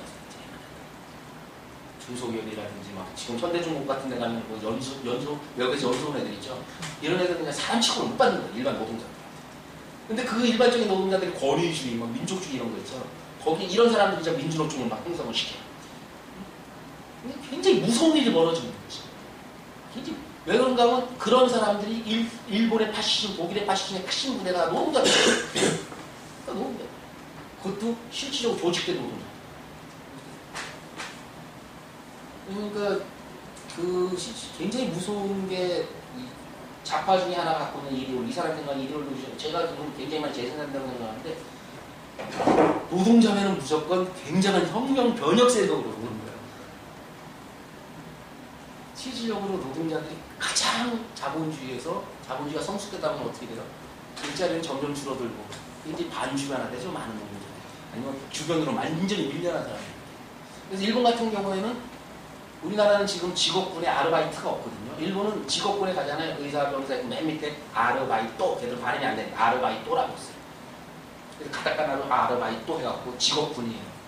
우리나라는 이제 그렇게 되는 거죠. 근데 실질적으로 우리나라 지금 조직된 대기업 노동자들이, 대기업, 특히 남성 노동자들 있죠. 대기업 남성 노동자들이 실질적으로 사회 변혁에 대한 의지가 있느냐? 이 구조 속에서. 저는 절대 없다고 했어요. 현실주의가 최고죠. 그래서 그 사람들이 변해가는 과정을 보면서 이렇게 생각하는 거죠, 많은 경우는. 지금 나이를 이런 노동자 의식이 없어. 그 사람들은 굉장히 욕망에 충족한 사람들, 충실한 사람들. 눈에 보이거든요. 왜? 현대자동차 현장에 생산 현장에 가면 네 부류가 일어나거든요. 정규직, 현대자동차 비정규직. 그 다음에 또 외부에서 오는 용역직. 여성 노동자들이 있고 연수하는 사람. 여성 노동자들 빼면은, 상원 여성들이 빼면은 네 종류가 일어나거든요. 실질적으로 그 안에서 눈에 보이거든요, 말하자면. 내가 비정규직이 되면 어떻게 되고. 그래서 이제 그런 옛날에 일본에서 제가 어제 한국에 오고 와갖고 20년대 초반에 그런 걸 얘기를 했어요. 노동운동하는 친구들한테. 일본을 제발 좀 연구를 해라. 일본에서는 벌써부터 그게 일본에서 시작됐거든요. 그 당시 훨씬 전부터 뭔가 하면은 노조가 만들어져 갖고 노조에서 열심히 활동하는 사람들이 자기 나갈 때 비정규직 자기 아들 정규직을 올려요. 그게 일본에서 벌써 실시되고 있었거든요. 지금 한국에 지금 기아하고 현대자동차에서 그거 만드는 거 아시죠? 현대판 음서대로죠. 그걸 만들었거든요. 근데 그걸 왜 노조에서 하느냐? 저는 그게 실질적으로 그 사람들이 의식이 없어서 그런 것도 있겠지만 양심도 없고 뭐 도덕적인 것도 없지만 두 번째로는 지금 가족제도 같이 이렇게 막 협동제도로 막 똘똘 뭉쳐있는 사회에서 사회적인 건 없죠. 지금 사회적으로 뭔가 내가 일자리가 없어도 내가 좀 어느 정도 사회적 삶을 영위할 수 있는 가능성이 별로 없잖아요. 축구랑 일하는 내 아들 지금 150만 원 받는데 자기는 한 2, 3년 몇백만 원 받아요. 정규직 되면은 최소한 자기 정도 나이 될 때까지 갈 거거든요. 할 수 있죠, 안 하죠? 실제로 그렇게 진행되고 있거든요. 근데 나머지 전혀 그 사람들이 정말 하나의 혁명 세력으로서 사회의 어떤 변형을 가는 사람이 그런 정도의 발상은 없죠. 굉장히 욕망에 충족한. 근데 이제 시간이 지날수록 어떻게 자본주의. 그런 욕망을 충족시킬 수 있는 사람들이 점점 사라지죠. 안정적으로. 이제 불안해지는 거죠. 불안해져. 그러니까 이제 이런 정권들도 전부 다 뭐 노인들 뭐 연금 준다든 아니면은 막 이런 걸 자꾸 만들어내는 거예요. 뭐 집을 갖다가 저당 잡히면 죽는 날까지 일정한 돈을 준다든지 국가가 가져간다든지 이런 것들이 한국뿐만 아니라 일본 같은 경우 벌써 시작을 했고 그러니까 일본 같은 경우는 많은 경우 이런 것도 있어요. 근데 집값이 엄청 더 떨어질 거 아니에요. 떨어지면은 아버지가 갑자기 돌아가셨어요. 근데 공시지가는 잘 안 떨어뜨려요. 세금 때문에. 근데 시내에서 4억인데 공시지가는 7억이야. 그거 팔리지도 않고 그거 어떻게 해요? 우리나라 그 법이 있어요. 국가에 줘버리면 돼요. 자기들이 공시지가로 사가지고 세금 떼고 줘요. 우리나라 사람들 많은 사람들 그걸 모르거든요. 그 법이 있어야 돼요. 국가에 줘버리면 돼요. 난 당신이 가져라. 또 세금 떼고 나머지로 나는 내놔. 이 식으로 이제 말하자면 한국 사회가 지금 이렇게 전개되어 가고 있는 상황들이 뭔가 하면 자본주의가 많이 만들어 놓은 이중적인 걸 갖게 되는 거예요. 부는 막 성장해갖고 남아 돌고 일부는 계속 그 부로부터 완벽하게 소외당하고 있어요. 남아 도는 게 집인데 나오는 게 집이잖아요. 집. 그리고 지금의 생산 능력을 갖고 집을 갖다 저대기 시작해봐요. 2, 3년 안에 집 없는 사람 없어요. 68층 막 70층 막 올려대요. 여기저기. 지금 빵집에서 안 팔려고 다음날 버리는 빵이 얼마나 많겠어요. 파리바게뜨 어쩌다가 제가 일 있다가 저 집 들어가서 버스 탁 내려가고 가면 입구에 파리바게뜨가 있거든요. 11시까지예요. 보통 11시 반까지. 보면은 지금 막 빵이 막 안 팔린 빵이 막 엄청나게 많죠. 다음날 걔는 안 팔거든. 근데 어딜 가는지는 몰라도 네? 뭐 같이 나눠 먹을 수도 있고. 그러니까 이게 많은 경우에는 그렇죠. 이게 여기서 이제 그런 거예요. 아까 여기 나이가 얘기한 것 중에 하나 있죠. 그런 것도 있을 때 여기 심층에서 정당한 이유가 있을 때 증오할 수 있는 동물. 그러니까 그걸 버리느냐. 그러니까 만약에 그 파리바게뜨 주인이 이런 성격구조를 가지고 있어요. 어떡하겠어요? 땅을 전부 다 일정한 빈민들 있죠. 많이 가난한 사람 지역에 갖다 놓고 집에 퇴근할 때 딱 싸가지고, 아니면 서울역 가가지고 보수자가 나올 때 싸놓고 그렇죠. 그러면 남아들고 버리는데도 그런 행동을 못하는 거예요. 이건 그냥 인정적인 게 아니라 성격 구조를 얘기를 하는 거예요. 그래서 그렇다고 뭐 다 착하게 되면 세상이 변하느냐? 그럼 그 시기가 언제냐? 이런 식으로 질문을 한다면 할 말이 없죠. 할 말이 없지만 이거는 우리가 이론적인 얘기는 그런 가능성을 가지고 얘기를 하는 거죠. 그것보다는 훨씬 더 현실적인 것 같아요. 일부 소집단이 우리가 권력을 잡으면 오늘부터 사회주의 하는 것보다 훨씬 현실적이죠. 훨씬 현실적이죠. 지금 사회주의 부르짖는 사람들 10명이 권력 잡았어요. 너 대통령, 국무총리 해봐요. 뭐 어디까지 할 거야? 거의 할 게 없어요. 대중들이 움직이지 않으면 할 게 없어요. 그래서 이런 성적인 이런 어떤 충동, 우리가 보통 생각하는 이런 문화에 대한 어떤 헤게모니 있죠. 대중들이나 그 어떤 변혁 세력들, 이런 사람들이 변혁 세력에 쉽게 아까 제가 뭐 조직된 노동자들 중에서 노동자들 중에 많은 사람들은 어때요? 파쇼도 있고 어떤 사람은 인간적인 사람도 있고 굉장히 자유로운 자본가도 있어요. 근데 이게 잘못 구분을 하다 보잖아요. 그러면 자본가다 그러면 좀 죽이려. 이런 식으로 이제 착각을. 노동자 그런다, 혁명세력. 절대 그렇지 않아요. 절대 그렇지 않아요. 그러니까 그 뭔가 하면은 이 문화적인 어떤 그 토대를 넓혀나가고, 그리고 이런 걸 얘기하면 성에 대해서 자꾸 얘기를 해야 돼요. 성문화의 어떤 변화들 있죠. 얘기를 해요. 자유로운 성 있죠. 거기서 계속 얘기해요. 그래서 이 성이 도구화되고 막 권력화되고 있잖아요. 그리고 또 그런 도구화되고 권력화되고 막 시적으로 가장 세계에서 불황 없이 계속되는 게 성산업이죠. 인터넷 때문에 막 기하급수적으로 늘고. 이게 인간의 본능이에요. 거기에 대해서 만약에 그걸 해결하는 방법이 뭐예요? 날마다 인터넷에 삭제하고 삭제해요? 해결이 안 돼요. 어떻게 사람들이 클릭을 안 하게 하면 되거든. 그러면 해결이 됩니다. 누가 장사 안 되는 걸 하겠습니까? 누가 장사 안 되는 상품을 만들어내겠습니까? 그것도 하나의 상품이 되게 되잖아요. 근데 아버지는 실제로 굉장히 과격하고 막 굉장히 막 뭐라 그러죠? 그런 욕망을 자꾸 부추기는 사람. 그래야만이 저번 시간에 얘기했듯이 자꾸 욕망을 부추겨가지고 없는 희소성을 만들어내야 되거든요.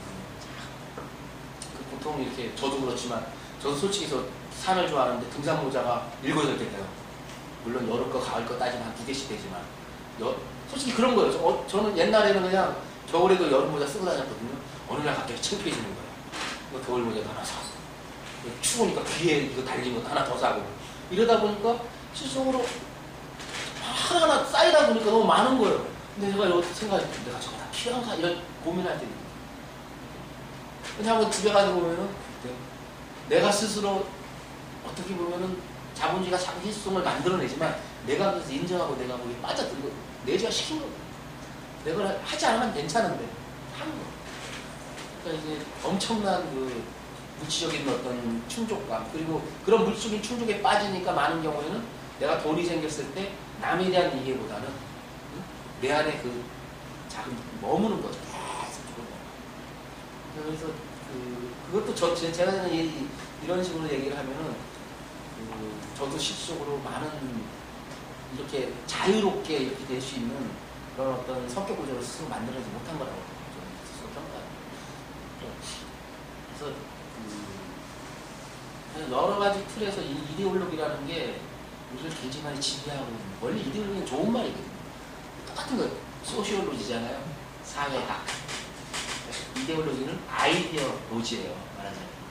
원래 그 전부터 있었는데 이게 유명하게 된 건 마르크스를 통해서, 막스를 통해서인데, 옛날에 분란혁명이 일어났잖아요. 분란혁명이 일어났을 때 그 자코벤단이 권력을 잡거든요. 일부가 이렇게 생각하는 거예요.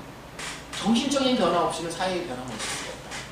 그래서 대중들을 정신적으로 변화시키기 위해서는 생각하는 능력, 사고력을 키워야 된다. 그래서 교과 과정에 아이디어를 가리키는 과목을 만드는 거예요. 그게 말하자면 아이디어로지인 거예요. 그게 독일어로 이데올로기예요. 이데올로기는 그러니까 생각을 가리키는 로기, 논리. 그러니까 사고 논리학이에요. 사고 논리학. 근데 그걸 갖다가 나폴레옹이 권력을 잡으면서 다시 왕권으로 복귀를 하거든요. 그때 황제로 복귀를 하잖아요. 그러니까 그때 이데올로기를 가리키는 학자들이 나폴레옹을 막 욕을 해요. 너는 지금 시대에 뒤떨어지는 반역행위라고 있다. 그러니까 나폴레옹이 맞불을 놔요. 뭐라고 한다고? 저 이데올로기들이 지금 허구 허상을 떠들이고 있다. 그래서 막스가 그걸 정리를 하거든요. 두 가지로 쓰입니다. 하나는 근데 이제 우리가 보통 정치학적인 개념으로는 후자를 많이 쓰죠. 허구 허상 이런 것들 많이 쓰죠. 실질적으로는 원래의 뜻은 그 아이디어로지 생각을 가리키는 형식. 근데 그게 실질적으로 현실적으로 굉장히 많은 영향을 끼칩니다. 그래서 이런 부분이 이제 그 막스 엥겔스가 한 것 중에서 굉장히 중요한 게 중에 하나가 이제 독일 고전 철학의 종말이라는 데서 굉장히 중요한 문구가 하나 있어요. 거기에 보면 뭔가 하면 여러 가지 요인이 있는데 그 중에 넥스트 인스탄트라는 마지막 인간의 행위를 갖다 결정시키는 요인은 경제다. 이렇게 얘기해요. 그래서 말하자면 그걸 갖다가 아주 교조적으로 받아들이면 프로이트하고 정반대되는 얘기를 하는 거죠. 프로이트는 특수한 정신적인 세계가 인간의 정신을 결정하는 거예요. 인간 행위를 결정하는 거고. 만약 그걸 잘못 해석했을 때는 막스하고 엥겔스 같은 경우는 유일하게 오직 결정적으로 모든 인간의 행위를 결정적으로 마지막 결정짓는 것은 물질적인 거예요. 물론 막스한테는 그게 많이 보여요. 그러니까 제가 농담으로 헤베트 라이히트라는 유명한 독일의 철학자가 있어요. 한국에서 유명한 사람인데 그 사람은 독일에 있을 때 같이 연구소에 있었거든요. 근데 그쪽으로 엄청나게 많은 연구를 해놨고 또 막스주의 철학하는 사람들 중에서 한국에 있는 사람들 중에서 그 사람처럼 안 읽은 사람이 없어요. 뭐 개인적으로 상당히 불행한 사람인데 불이 나갖고 저건 거의 화상이고 와이프는 불 났을 때 돌아가셨거든요. 굉장히 재밌는 사람인데 그 사람한테 제가 술 한 잔 먹으면 이랬어요. 막스 철학을 갖다 한마디로 얘기해봐라. 안 참고 한 문장으로 얘기해봐라 그랬어요. 제가 막스 철학은 자본주의 사회에서 돈 없으면 죽는다. 딱 표현을 그렇게 하더라고요. 실제로 그렇죠. 근데 그것들이 이제 우리가 얘기하는 1차적인 억압, 그리고 2차적인 억압이 이렇게 오면서 그리고 초과적인 억압, 사회적인 구조에서 오는 경제적인 억압 이런 것들하고 근데 그런 거를 해결하기 위해서는 이런 성격 구조에 경제적인 변화가 있어야 됩니다. 그 부분이 이제 중요한 메시지인 것 같아요. 그러니까 이거를 하려면 이 라이를 갖다 좀 심층적으로 이해하려면 라이가 뒷부분에서 이제 이 레닌이 지배하던 이 소련 사회 막 분석해 놓은 부분이 있어요. 굉장히 재밌는 게 라이는 스타일은 굉장히 싫어요. 근데 레닌은 굉장히 위대한 사람이에요. 그래서 좀 조심해서 얘기해야 되는데 아무튼 그 부분을 이렇게 집에 가서 아니면 거기 뭐 인터넷 뒤져서 보시면 이 사람이 정말 무슨 생각을 가지고 있는지 알게 돼요. 그러니까 그게 그게 뭐죠? 무슨 영화죠? 레닌도 나오고 라이도 나오고 막 이런 영화가 하나 있는데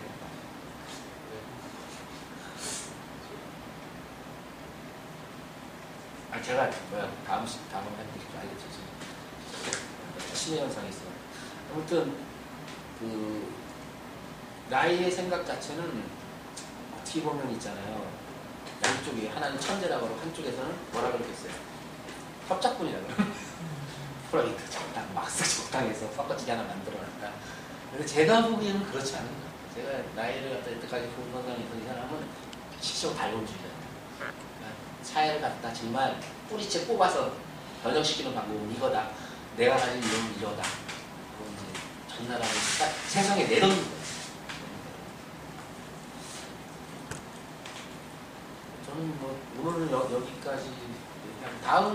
이제 뭐 경제학적이거나 정치경제학적인 그런 부분 있죠.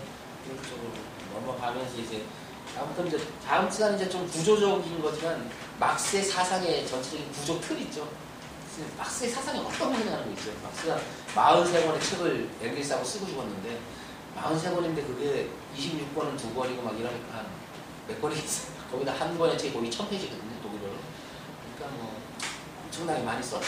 글도 많이 썼고 뭐 글 쓰고 싸우느라고 뭐 그러고 항상 물론 바리케이트에서 싸우고 이러잖아요. 아무튼 막스의 전체적인 그런 전체적인 틀들 도대체 무슨 생각을 했는가 하는 게 중요하잖아요. 잘못하면 이렇게 생각하면 안 돼요.